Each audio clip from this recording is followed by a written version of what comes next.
la apertura y presentación del foro a cargo de la doctora Alexandra Kennedy, quien actuará como moderadora y entregará una explicación detallada y conceptual sobre la metodología, los objetivos, reglas de juego, tiempos de intervención, preguntas, síntesis, acuerdos y compromisos. Rápidamente doy una lectura a unos datos del currículum de la doctora Kennedy, quien es historiadora del arte y de la arquitectura, docente de la Facultad de Arquitectura y Urbanismo de la Universidad de Cuenca y del doctorado de Historia de la Universidad Andina Simón Bolívar. Ha trabajado en temas de conservación de patrimonio edificado desde 1978. Tiene múltiples publicaciones y artículos sobre el tema. Ha sido galardonada con el premio Hernán Crespo Toral por su contribución a la conservación e investigación del patrimonio de la Municipalidad de Cuenca.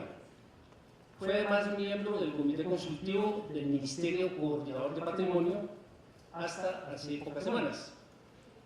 Estuvo además en la dirección académica, conjuntamente con el doctor Alfonso Ortiz, del Congreso Patrimonio 1, auspiciado por el Distrito Metropolitano de Quito, cuyo tema central fue precisamente Historia y Conservación del Patrimonio Edificado. Sin más, cedo la palabra a la doctora Alexandra Kennedy. Adelante, doctora, gracias.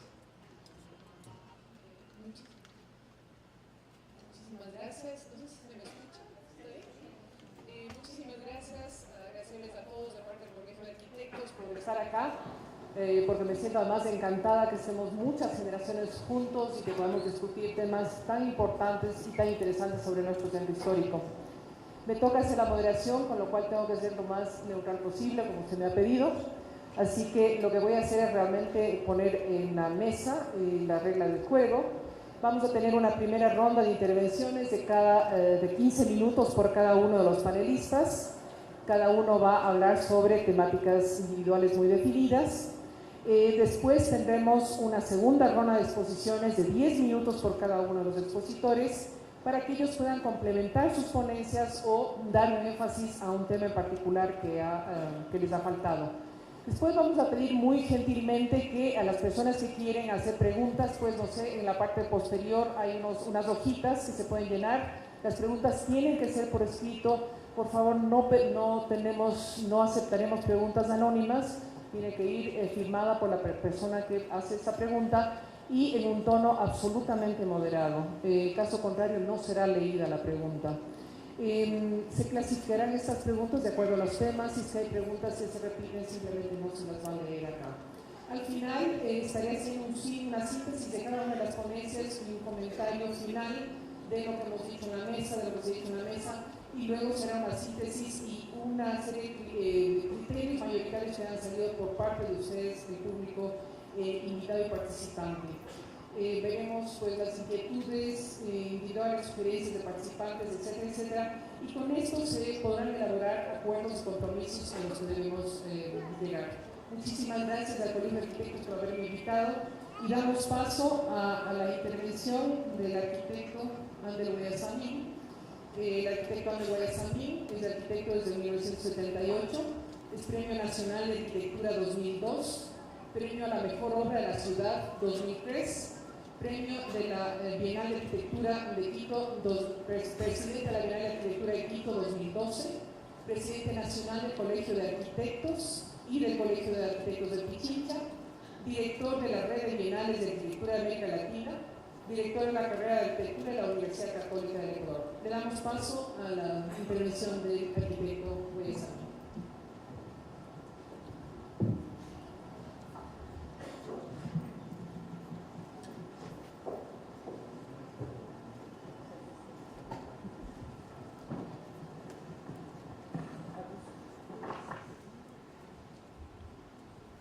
Bien, señor alcalde, doctor Augusto Barrera, señor ministro, arquitecto Pedro Jaramillo, Alexandra Kennedy, moderadora de este evento,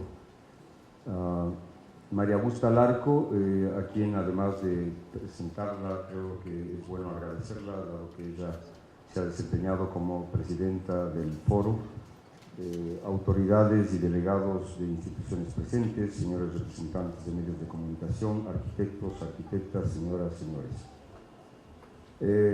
Sin duda, para el Colegio de Arquitectos es un privilegio el poder, digamos, auspiciar, el haber trabajado para que este foro sea posible, y considero que esta responsabilidad no es una responsabilidad que se inicia ahora, es una responsabilidad que tenemos ya algunos años en los cuales se han desarrollado ya 61 con este foros, y creo que en esta gestión que me toca cumplir me comprometo ante ustedes y ante las autoridades a que este espacio de debate, de diálogo responsable se sostenga y se profundice. Creo que esta es una gran tarea en la cual todos tenemos que estar convocados, porque nos parece que es un espacio de construcción de ciudadanía, es un espacio que permite lograr consensos con participación, que es la única manera en la cual los proyectos se vuelven sustentables, sostenibles en el tiempo.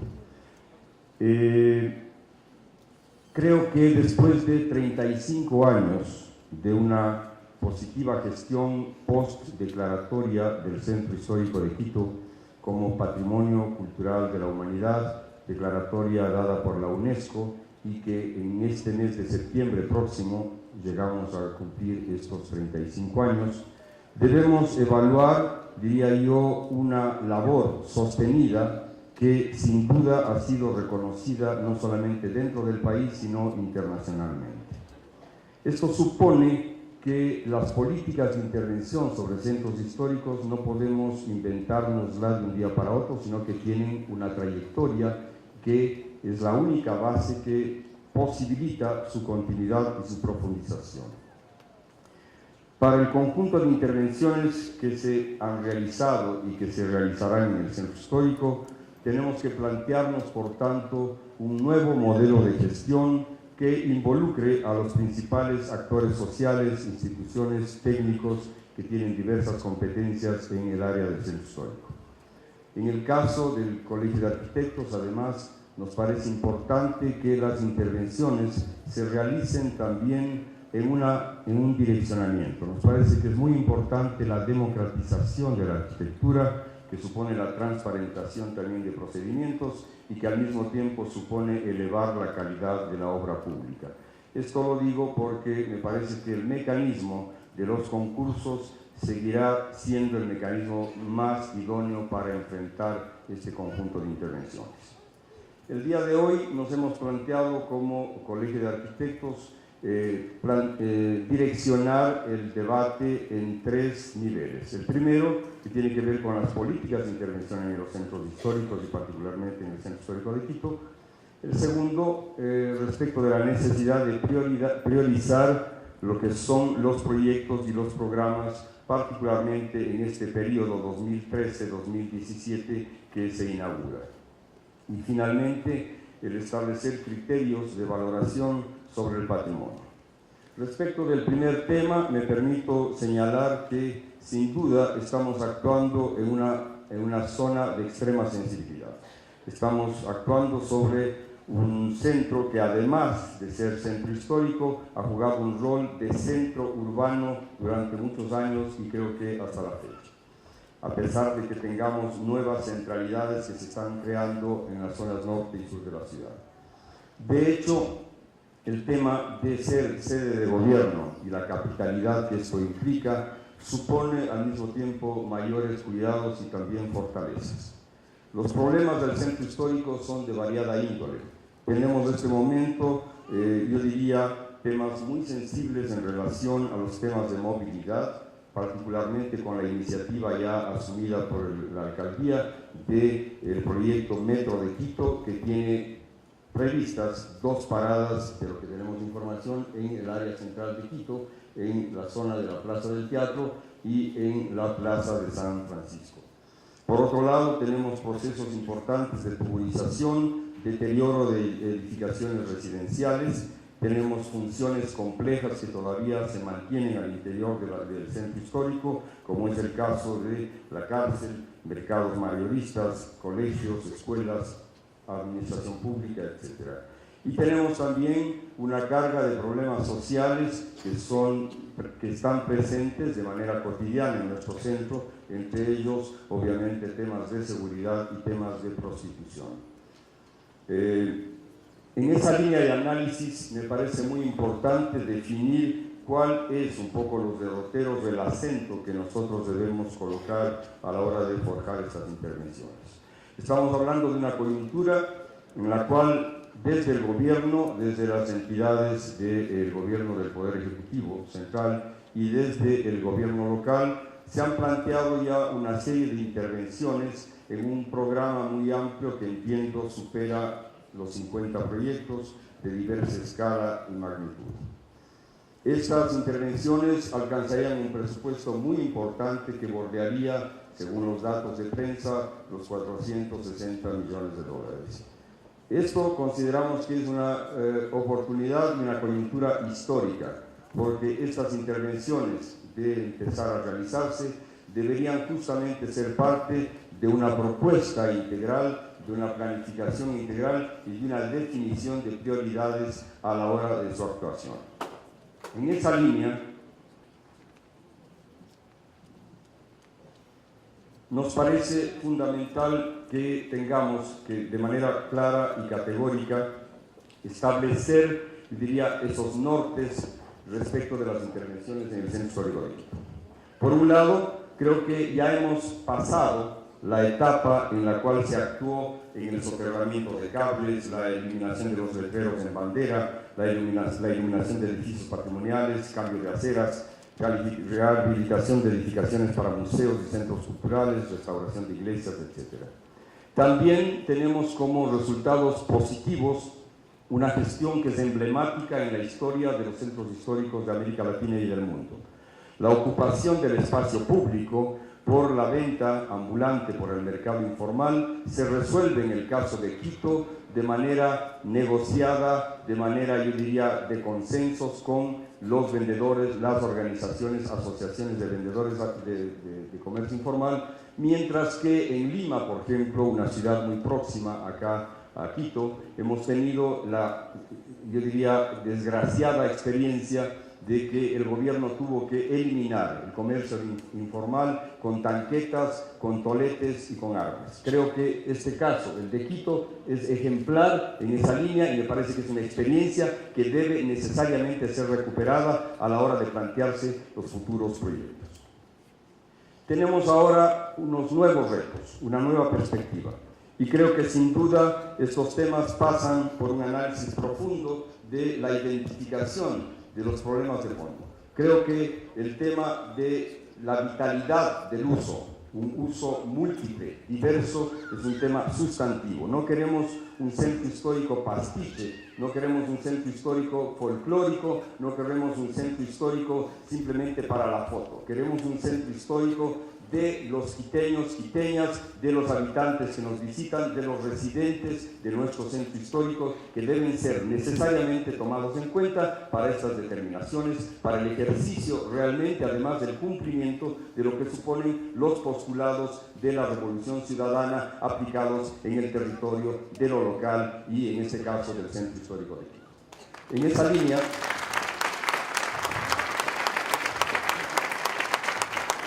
consideramos que si tenemos a próximos años el funcionamiento del metro, esto supone acortar en distancias y en tiempos la accesibilidad al centro histórico. Y eso generará que decenas de miles de personas puedan llegar a esta centralidad, ¿no es cierto?, desde todos los puntos de los extremos de la ciudad. Y en esa perspectiva nos parece importantísimo que si nosotros podemos bajar las tensiones por la presencia del tráfico de paso, particularmente del transporte público, taxis, etcétera, que actualmente afectan sustantivamente, ¿no es cierto?, a esta área de la ciudad que no fue diseñada para un tráfico tan denso y tan intenso, es la hora de plantearnos el inicio de un programa sostenido y sostenible de peatonizaciones parciales en todo el centro histórico de Quito, que nos parece la alternativa más legítima en ese derrotero. Luego, obviamente y de manera complementaria, se deben generar lo que suponen proyectos y programas de apoyo a emprendimientos socioeconómico-culturales que suponen realmente el garantizar la propia permanencia de los habitantes con sus iniciativas que en muchos de los barrios de Quito ya existen y que deben ser potenciadas. Esto además evitaría este vaciamiento residencial y una superposición de otros sectores que obviamente tendrían otros ingresos y otros niveles de vida. Finalmente quiero simplemente plantear que el tema patrimonial está atravesado por, yo diría, como todo, la ideología.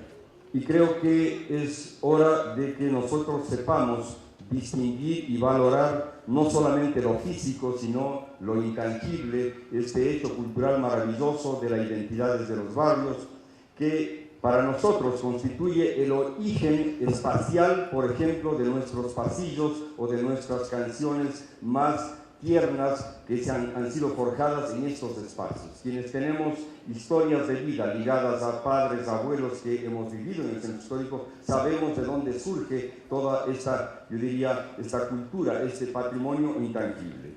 Y en esa línea no debemos ser solamente aquellos que valoramos solo lo colonial, ¿no es cierto? Porque nos parece importante que hagamos un reconocimiento también de que es importante valorar lo prehispánico, que en muchos casos ha sido maltratado, como es el caso en el propio centro de Quito y en el Panecillo, con la colocación de la Virgen sobre esta plataforma que era el templo de Atahualpa. Entonces, ahí hay temas que debemos también ser sensibles respecto de este tipo de apreciaciones. Finalmente, quiero decir que el patrimonio de la arquitectura contemporánea, nosotros como arquitectos también somos creadores de patrimonio contemporáneo. Y sin embargo, la ciudad, vamos a cumplir 100 años de la declaratoria del Premio Ornato. De esas edificaciones, casi muy pocas existen. Estamos al borde de que se tiren abajo unas casas hechas por el arquitecto Glass y Kohn, que obviamente van a desaparecer por esta vorágine inmobiliaria. Y creo que es necesario debatir, por tanto, la importancia del patrimonio de Quito en las etapas contemporáneas, como es el caso del siglo pasado, en donde la arquitectura modernista tuvo su valor, y creo que nosotros no podemos dejar de lado este derecho que nos asiste de reclamar como arquitectos la vigencia de nuestro patrimonio y la protección del patrimonio contemporáneo. Gracias.